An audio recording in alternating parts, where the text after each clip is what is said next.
For those of you paying attention, there's not supposed to be a show this evening. I'm currently traveling across the country to attend a couple weddings and my first ever Crypticon, and recording on the road isn't exactly an option. But I decided instead of going dark, I would just play one of the Patreon episodes. I thought this would be a great way not only to share what Patreon has to offer, but also keep the party rolling. So without further delay, I present to you Monsters Among Us Beyond, Episode 9.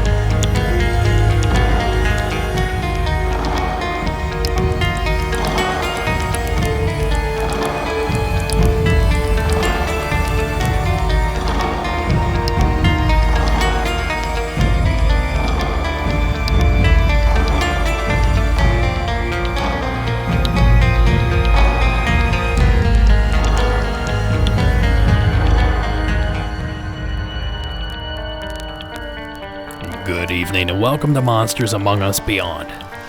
I am your guide, Derek Hayes. And do I have a tale for you? A mystery straight out of an episode of Scooby-Doo. So get comfortable because tonight we are talking about the Millrace Monster. Tonight's story takes us to the sleepy town of Columbus, Indiana, a small community of about 47,000 people just south of Indianapolis.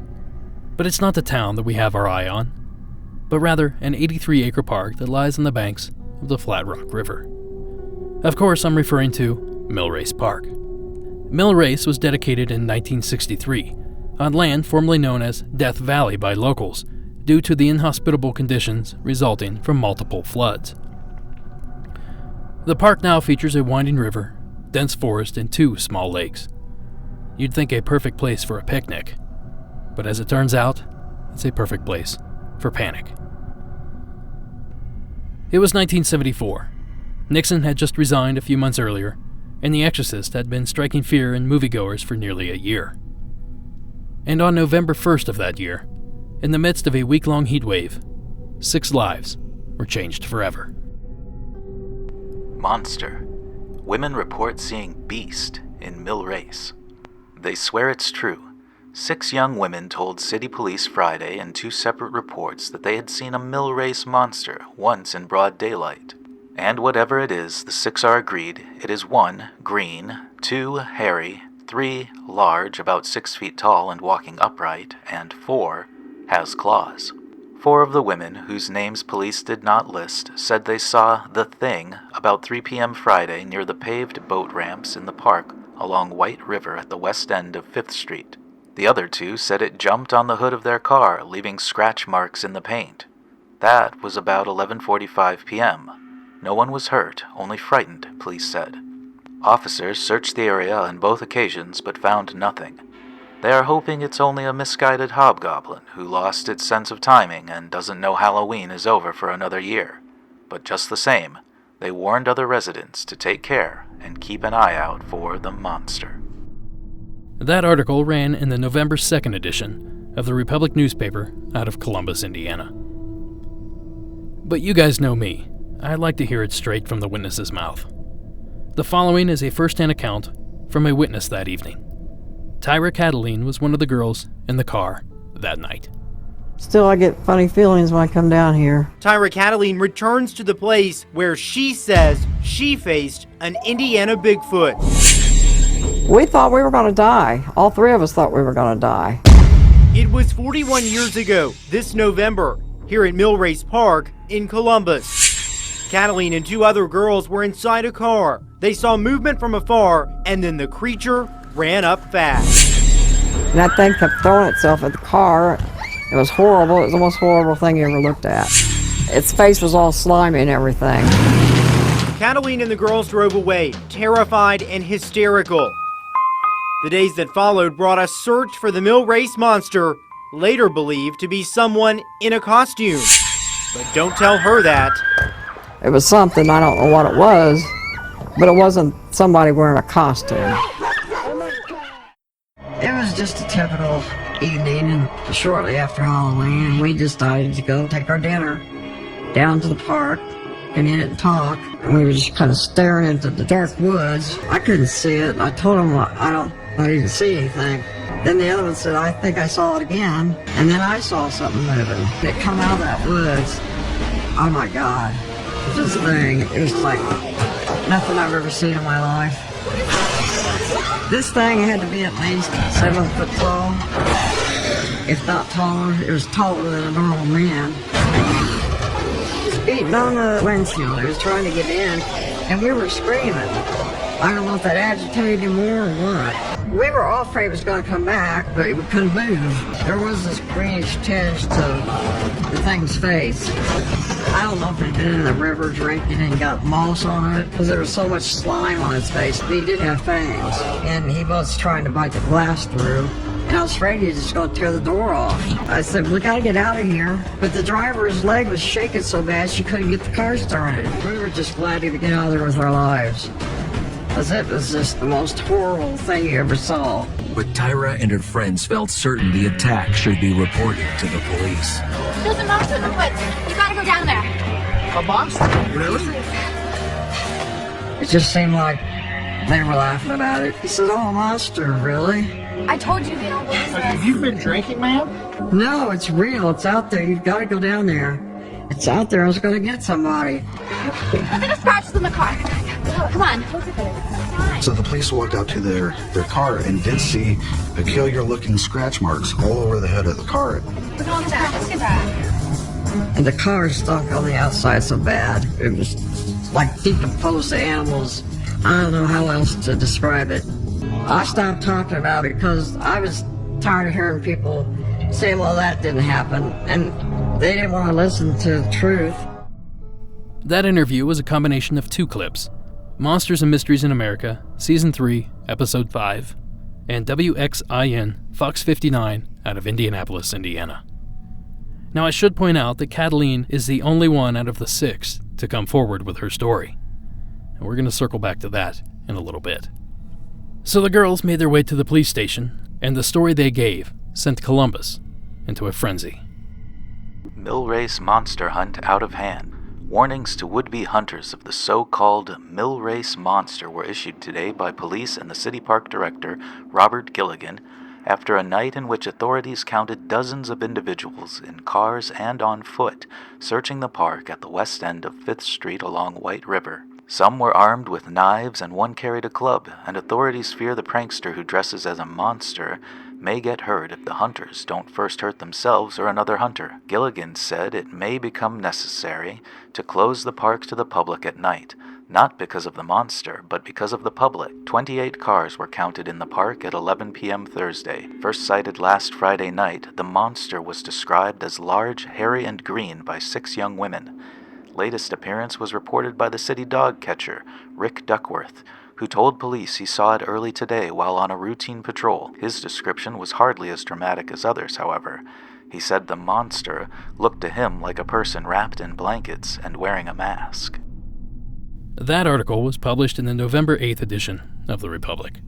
To elaborate on Duckworth's sighting, the dog catcher noted in the previous article, the following excerpt was pulled from the November 9th edition of the Indianapolis Star. And for a little context, they're talking about 2 cats that were stuck in a tree. When Duckworth started toward the monster, the beast took off as fast as a deer and disappeared into the woods. With the monster gone, the 2 men obtained a ladder and lowered the 2 cats to the ground. As soon as they hit the ground, the 2 cats took off like bolts of lightning, with one disappearing into the distance and the other running into a sewer line. According to Duckworth, they were really scared. Duckworth went on to tell the Star what he would do if he saw the creature again. He'll try to shoot it with a tranquilizer gun that he carries to catch dogs. He also added that it was nothing more than a large-frame man wearing a green mask and green blankets. Despite claims made by Duckworth as to the credibility of this creature, hundreds flocked to the park armed with an assortment of weapons, including knives and guns, hell-bent on capturing the beast. To no one's surprise, it didn't take long for this all to get out of hand. Green monster, no danger. People are. The green monster of Millrace Park did not show up Friday night. What did materialize was the monster's throng of curiosity seekers, and the result is the closing of Millrace Park at night for a while. City police received a call on the monster's whereabouts, but it was a false alarm. Robert Gillikin, park director, said Millrace Park grounds will close at night for the next few nights. The closing is not because of the monster, but because of the potential danger and injury to persons looking for it, Gillikin said. Gillikin said the park is not well lit, and Friday night he counted more than 100 cars in the park at night. The park was closed and barricaded at 1 a.m. today, and beginning tonight will be closed at sundown. It's a problem of some potential proportion, he said. Gillikin emphasized the closing was to protect people from each other, not necessarily from what has been called a person dressed up in blankets and playing a game of being a monster. Gillikin said some youths carry knives as they patrol at the park, and if the person playing the monster is caught, he could be hurt. Meanwhile, the Indianapolis Star devoted 3 columns at the top of page 1 in its Saturday edition to a story on the monster, complete with illustration. The monster began appearing about a week ago, and one report has described it as a man wearing a green mask and blankets. That article was from the November 9th edition of The Republic. And as fear set in, so did the panic. No weekend monster sightings. Today's situation report on the Millrace Park Green Monster shows no reported sightings of the green monster over the weekend. Millrace Park grounds are to remain barricaded and closed from dusk until dawn to protect the monster's public. And the Columbus Police Department has unofficially established a monster control officer to field queries from out-of-town reporters to provide details on the monstrous situation. Robert Gillikin, Parks Director, said today, Millrace Park will remain closed at night as a safety precaution for the curiosity seekers wishing to see the monster and for the monster itself. The park was barricaded and closed beginning Friday night. Gillikin said youths were carrying knives and clubs and said they might hurt each other or the monster if it is caught. He did not know when the park would reopen. He said Friday night 135 cars were turned away from the park. Saturday night, 60 cars were turned away, and Sunday night, some 30 cars were turned away by park department officials at the park entrance. Gillikin said park officials at the barricade did not see the monster. The police department received no reports saying the monster was sighted anywhere during the weekend. The city police department, however, has handled some other kinds of calls on the green monster. Captain Fred Yentz of the day shift said on Sunday several calls were received from media in Chicago, Indianapolis, and Louisville. He said he designated Officer Kenneth St. John as the monster control officer for the day shift to provide the radio and television stations and newspapers with details on what has been called by many a monstrous situation. And that from the November 11th edition of The Republic.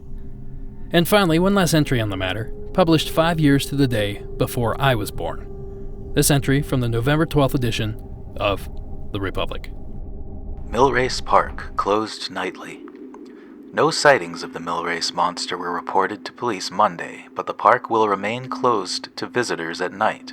The park has been closed at night since Friday as a safety precaution after police reported persons with knives, clubs, and guns searching the park for the monster. Police said the park was closed to prevent persons from injuring themselves or others while they searched for the monster. Now eventually all the fuss died down and life went back to the way it was before the slimy beast slithered into town. Now some 44 years later, all that remains is the testimony of those eyewitnesses and a few faded memories of when a tiny town went monster crazy. Now as I sit here in my studio, sifting through faded newspaper clippings and pirated TV shows on cryptozoology, I begin to paint a picture of what may have transpired that evening. And what I'm about to say is 100% conjecture that I don't even buy into fully. But here we go. There were several reports of a man wearing a green mask wrapped in blankets or carpet. That was even mentioned in one of the early articles. It was also mentioned that the creature walked up a paved boat ramp, the path of least resistance. And lastly, the beast was reported to be no more than 6 feet tall in height, a fairly average height, I might say. So I guess what I'm trying to say is this. I think some guy got a hold of his kid's Halloween mask and pulled on a fur coat or shaggy blanket. Then, in a hold-my-beer-and-watch-this stroke of genius, decided to head down to the park and scare the kids parked at the pond. And surprisingly, it all worked.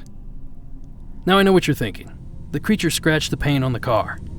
Well, sure, if I just crawled out of the lake, I bet I'd have a ton of mud and gravel stuck to my feet.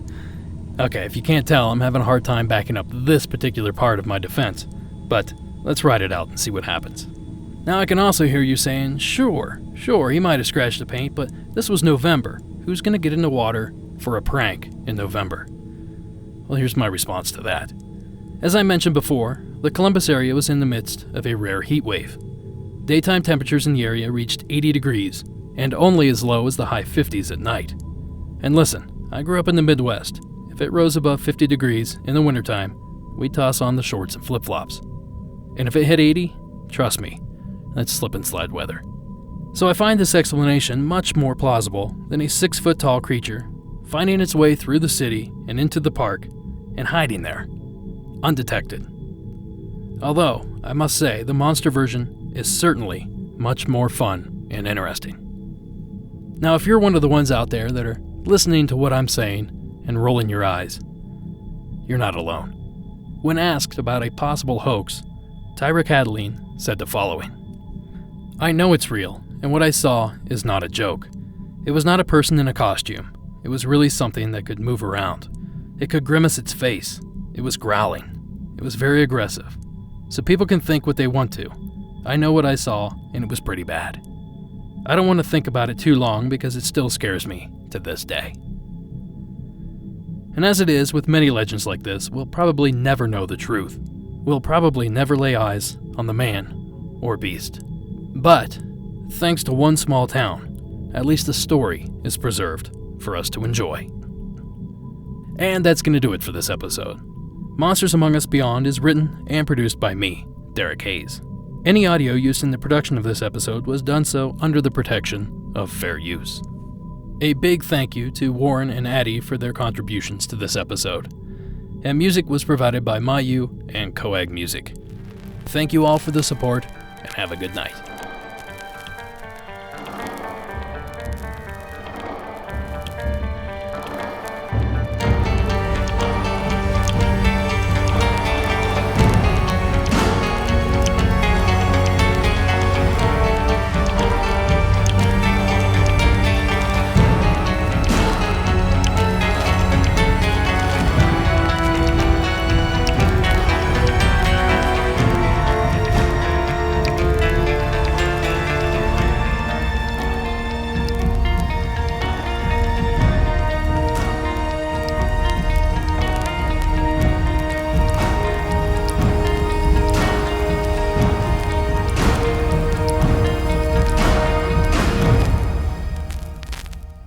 So if you like what you heard, please consider signing up under Patreon.